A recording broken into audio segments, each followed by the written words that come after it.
I'm too old for this, the mountain man muttered alone, until the obese girl showed him he was wrong.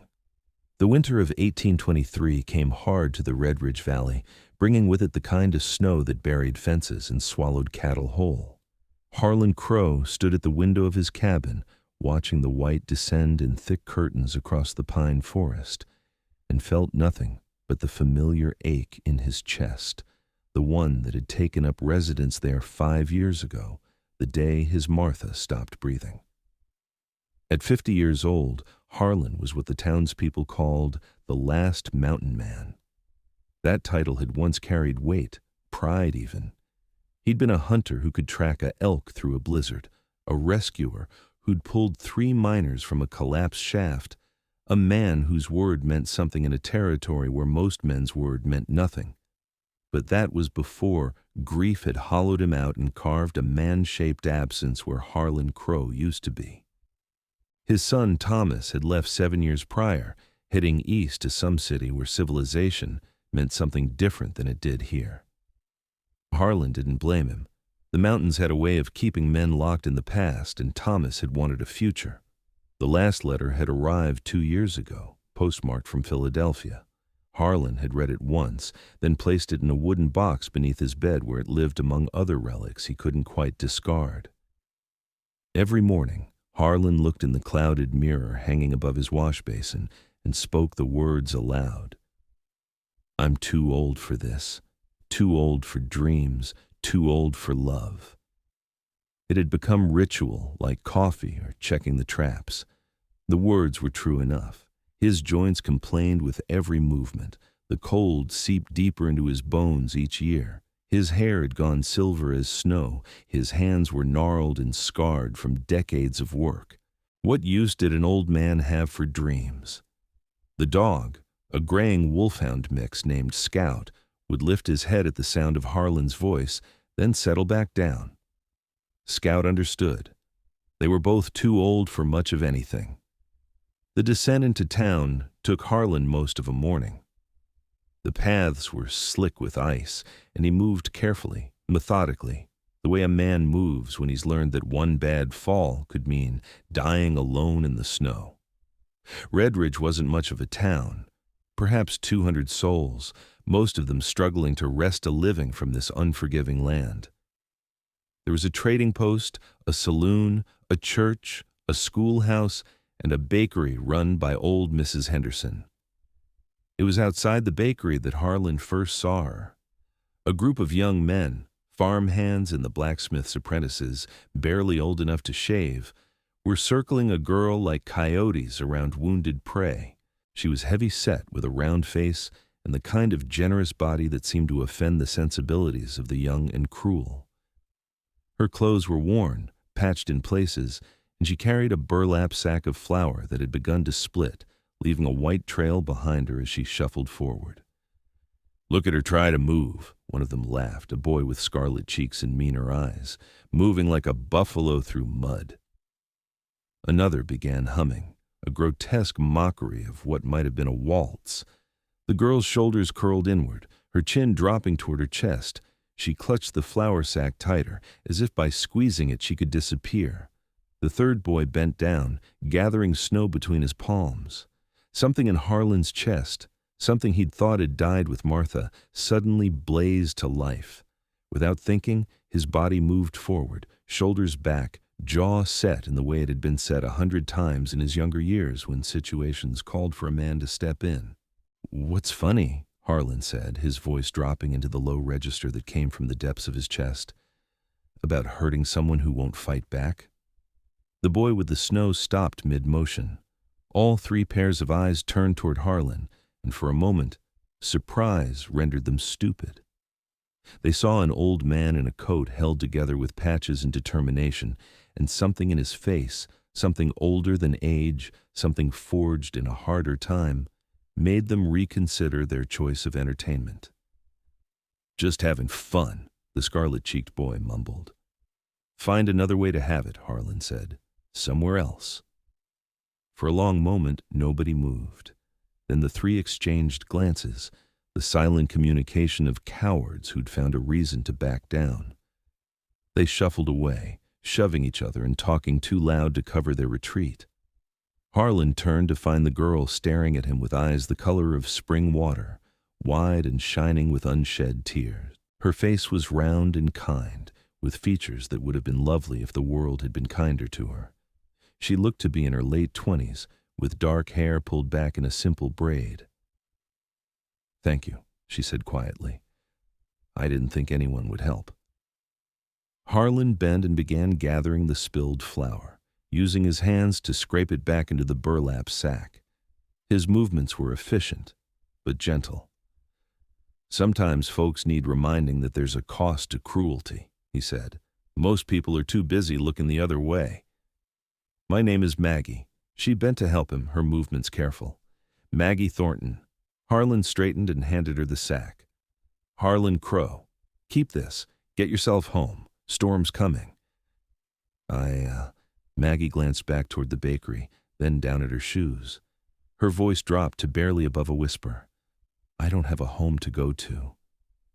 The words stopped Harlan cold. Something in his chest, that place that had been dormant for so long, suddenly tightened, as if an invisible hand had reached in and squeezed his heart.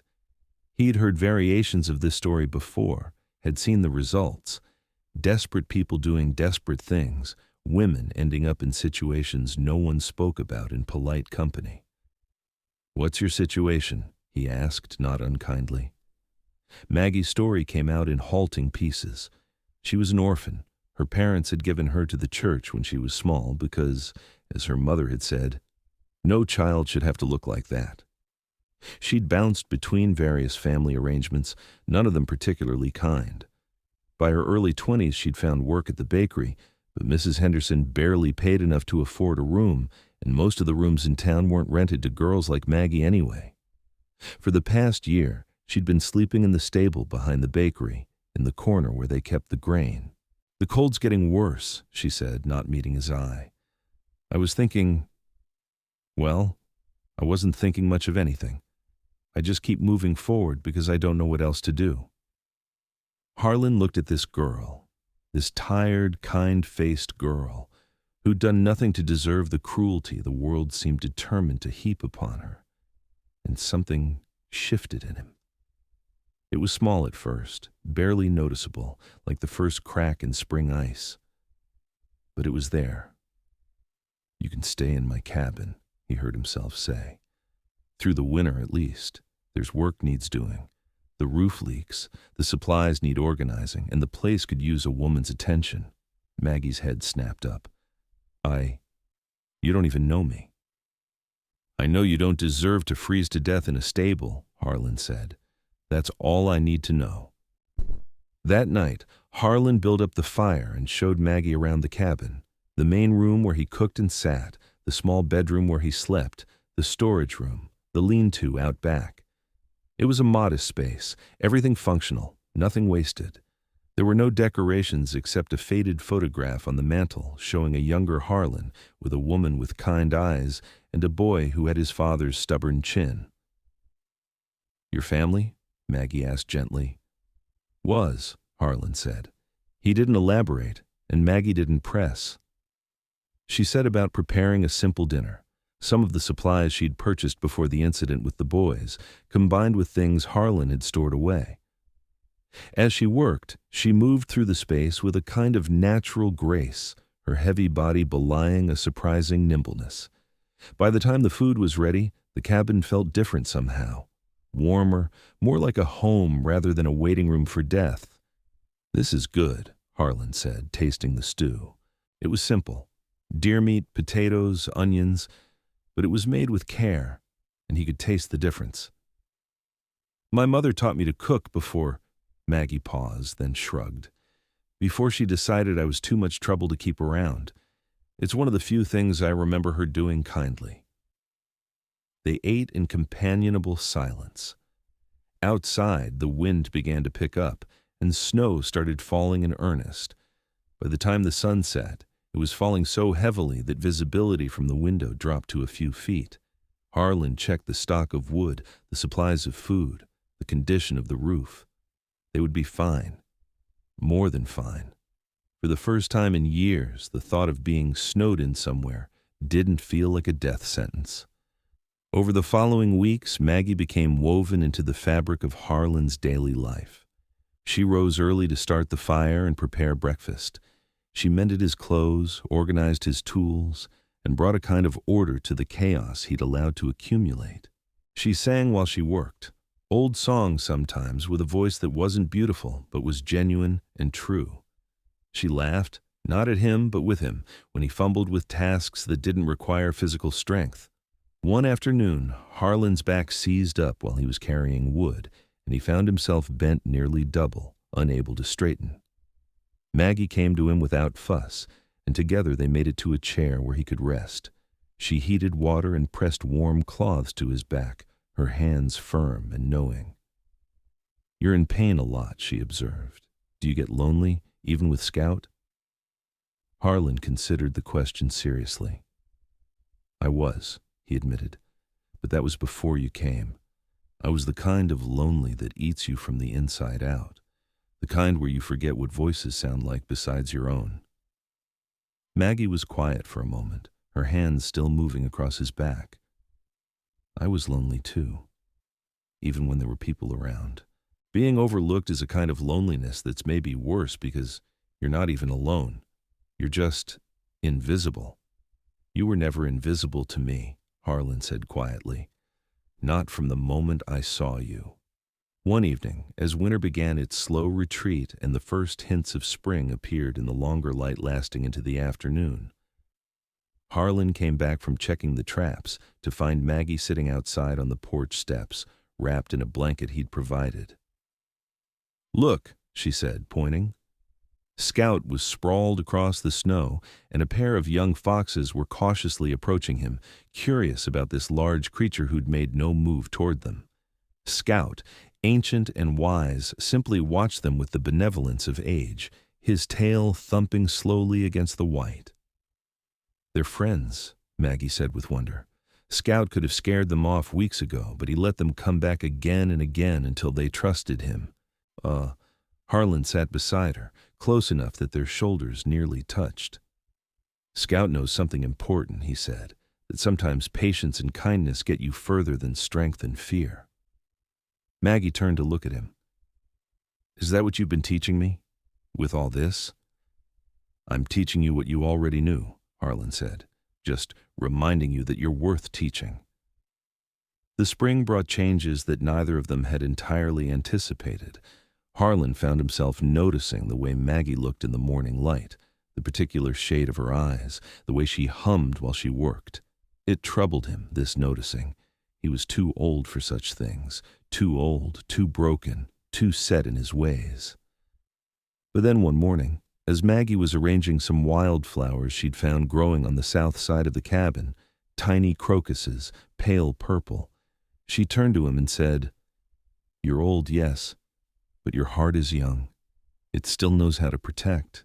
It still knows how to care. That's not too old. That's exactly the right age for a second chance."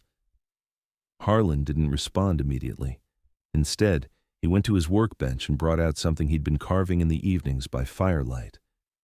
It was a chair, a long settle made from pine wood he'd aged for years. He'd carved into the backrest, crude but heartfelt, H+M. "What does this mean?" Maggie asked, running her fingers over the letters. "Hope," Harlan said, "and miracle. You're both, as far as I'm concerned." Maggie's eyes filled with tears, but this time they were the good kind. Harlan took her hand, her soft, unmarked hand that had never known the harsh years that had shaped him, and held it. His own hand, weathered and scarred, shook slightly as it gripped hers. "I spent so long thinking I was too old," he said. "Too old to matter, too old to be loved, too old to matter to anyone ever again. But I was wrong. I was just waiting for the right person. And now that you're here, I can't imagine going back to that silence." "I'm not leaving," Maggie said simply. By summer, they'd settled into a rhythm that felt less like an arrangement of convenience and more like a life. Harlan had taken Maggie to town, not without notice, understanding well the gossip this would generate. Let them talk. He'd lived in these mountains long enough not to care overmuch for the opinions of people who'd never offered him much kindness anyway. He built an addition to the cabin, a proper bedroom for Maggie with a window facing the mountains. He expanded the kitchen. He made plans, something he hadn't done in years. They would plant a larger garden, maybe get some chickens. Perhaps when winter came again, they'd stay in the valley, use the cabin as a base for trading with the new settlements that were pushing ever closer. One evening, as they sat on the carved bench watching the sunset paint the mountains purple and gold, Maggie asked, "Do you ever regret it? Taking me in, I mean. Your life was simple before." Harlan considered this carefully. "Simple isn't always the same as good," he finally said. "My life before was simple because it was empty. You filled that emptiness with something better than anything I had before. So no, I don't regret it, not for a moment." "Do you think we'll get married?" Maggie asked, her voice soft. "Is that what people do?" Harlan smiled, a real smile, the kind that reached his eyes and crinkled the corners. "Do you want to?" "Yes," Maggie said without hesitation. "If you want to." By October of that year, Harlan Crow, mountain man of 51 years, married Maggie Thornton in a simple ceremony in the Red Ridge Church. They didn't invite many people, just a handful of those who'd shown them kindness, plus the pastor and his wife. When the pastor asked if Harlan took Maggie to be his wife, Harlan's voice rang out clear and strong. "I do, for as long as breath is in my body." The following year brought changes neither of them had quite anticipated. Maggie, who'd spent so many years overlooked, suddenly began to bloom under the security and love that Harlan provided. She filled out a bit more, her face gaining color and vitality. But more than physical changes, her whole demeanor shifted. She laughed more freely. She took up painting with watercolors, creating landscapes of the mountains that held surprising depth and beauty. She began planning a garden that would rival anything in the territory. By the winter of 1824, Maggie was pregnant.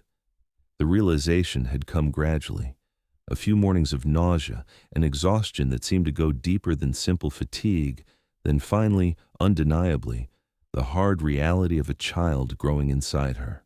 Harlan had wept when she told him, actual tears running down his weathered face. He'd held her gently, his calloused hands cradling her belly as if the child inside was made of glass. "I thought I was too old for this," he'd whispered. "No," Maggie had said firmly. "You were exactly the right age. This child will have a father who knows how to love deeply. That's everything." The pregnancy wasn't easy. The mountain winter was harsh, and Maggie's body, while strong, struggled with the burden it carried.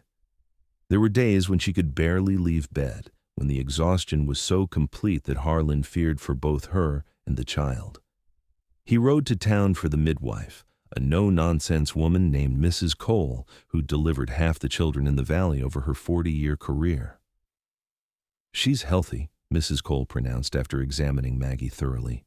"The babe is positioned well, but she needs rest and she needs good food. Bone broth, eggs, milk if you can get it. Keep her warm. And the old man," she fixed Harlan with a stern look, "he needs to keep her mind at ease, no worrying. Stress isn't good for the babe." Harlan took her instructions seriously. He hired a young woman from the town to help with heavy chores. He ensured Maggie never wanted for anything. He told her stories while she rested, stories of the mountains of his younger days, of the animals he'd encountered.